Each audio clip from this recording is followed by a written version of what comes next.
Rabbil alamin wa bihi nasta'in wa ala umuri dunya waddin. Salatu wassalamu ala asrofil anbiya wal mursalin Sayyidina Muhammadin wa ala alihi wa sahbihi ajma'in, amma ba'd. Yang saya hormati Bapak Kepala SDN 16 Limboto Barat, yang saya hormati Bapak dan Ibu staf dan guru SDN 16 Limboto Barat, yang saya hormati para orang tua yang sempat mengikuti upacara pada hari ini, dan hadirin sekalian yang saya cintai dan saya banggakan. Puji syukur kepada Allah Subhanahu wa taala bahwa pada hari ini kita masih mengikuti upacara yang kita laksanakan setiap hari Senin untuk mengawali minggu berjalan. Itu kita harus melaksanakan upacara.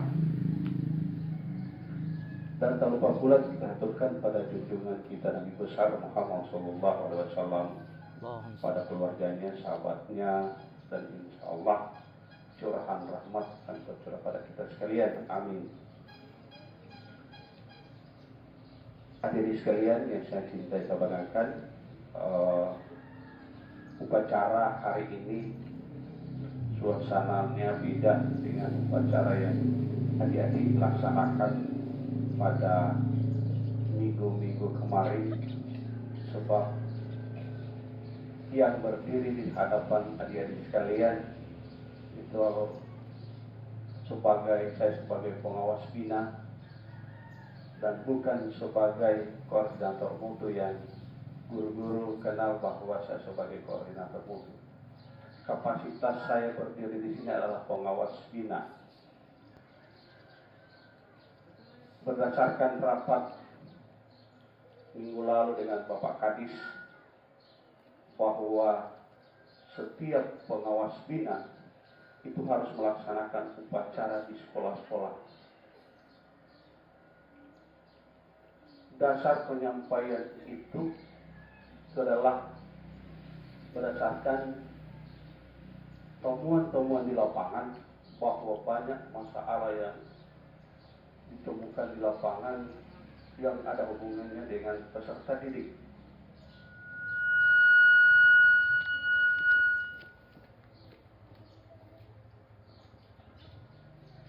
Jadi kami diminta untuk upacara sebagai pembina upacara di setiap sekolah. Dan SDN 16 Limboto Barat itu adalah perdana.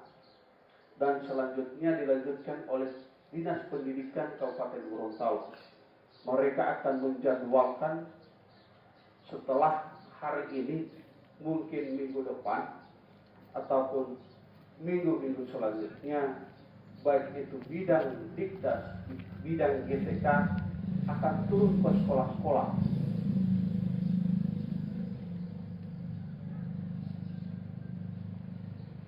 Hadirin sekalian, kita melaksanakan upacara dengan berbagai kegiatan. Yang pertama itu undang-undang yang dibacakan oleh teman adik-adik. Kemudian Pancasila. Di situ tertuang aturan, ya. Kemudian janji siswa. Jadi adik sekalian sudah berjanji, ya. Jadi janji itu harus kita jalani. Jangan cuma dibacakan setiap hari Senin, ya. Kemudian kita tidak laksanakan.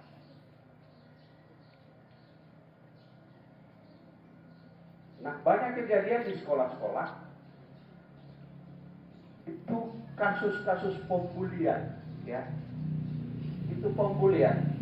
Pembulian itu maksudnya muhyiddin, ya. Itu yang harus kita keluarkan dan harus kita tangani. Begitu mereka melaksanakan ataupun melakukan pembulian, langsung guru terjun, langsung ditegur. biasanya mengganti-ganti nama, mengganti julukan nama, baik nama siswa, anak didik itu sendiri, ya, kemudian nama orang tua. Tidak boleh seperti itu.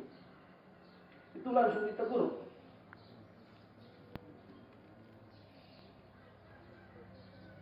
Kok nama orang diganti dengan nama-nama yang tidak, maksudnya tidak disukai? Itu tidak boleh, ya. Kemudian yang berikut tadi sekalian, kasus-kasus kemarin itu yang sudah disampaikan Pak Kadis, itu ada 3 kasus yang berat, yaitu di S1 SD, kemudian 2 di SMP. Dan itu sekarang sudah diproses di Polres. Baik itu antara siswa, ya, antara siswa dengan siswa, antara siswa dengan guru. Sekarang sudah di Polres. Padahal sudah disampaikan oleh Pak Kadis, sudah dimediasi oleh Dinas Pendidikan Kabupaten, sudah selesai. Masalahnya sudah selesai. Tiba-tiba diungkit kembali.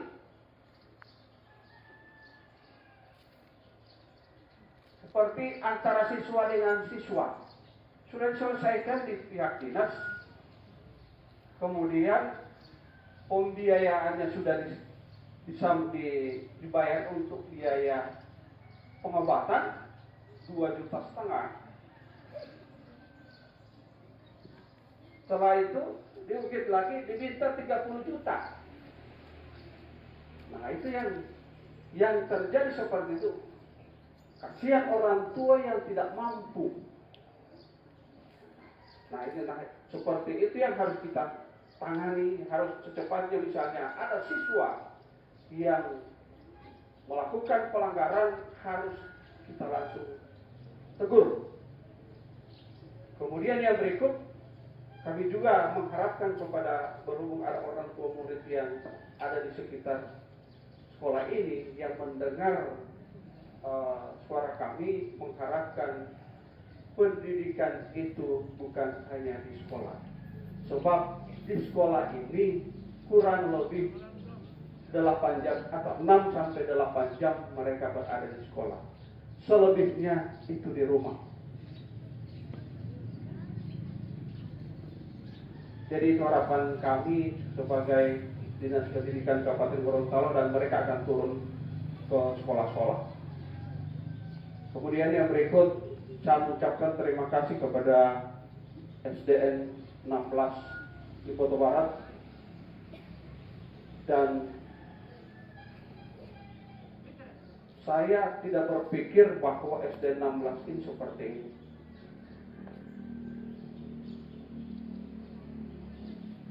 Begitu sampai langsung sekolahnya langsung bersih, ya. Kemudian rasa nyaman di sekolah ini. Jadi seperti itu. Tapi harus ada satu keunggulan di SDN 16 di Kota Barat. Harus minimal ada satu keunggulan.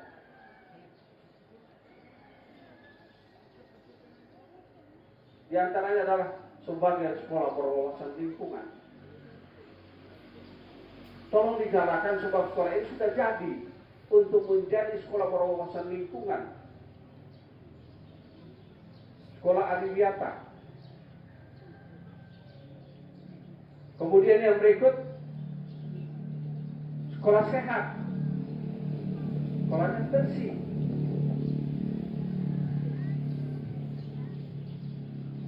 Kemudian yang berikut, sekolah ramah anak. Di antara 3 itu, usahakan tembok tua ulang loh. Tidak ada guna kita kasih bersih, kasih bagus sekolah, baru tidak ada apa-apa. Ya, tidak ada apa-apa yang menjadi tanda bahwa sekolah ini sekolah apa.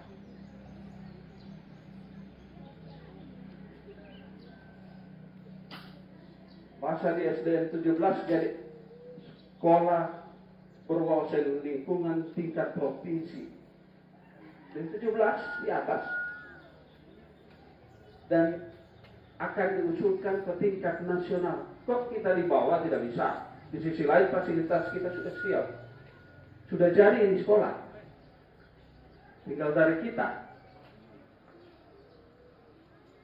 Dan itu adalah ciri khas daripada sekolah ini adalah sekolah berwawasan lingkungan, cocok di sekolah ini. Dan setiap datang ke SD 16 yang jelas mereka membawakan bahwa sekolah itu bukan, walaupun di pegunungan maupun di atas, maksudnya tidak kalah bersaing dengan sekolah-sekolah yang ada di perkotaan. Itu harus kita sambut. Luar biasa. Jadi saya berharap teman-teman guru dan adik siswa sekalian, kiranya sekolah ini kita buat menjadi sekolah yang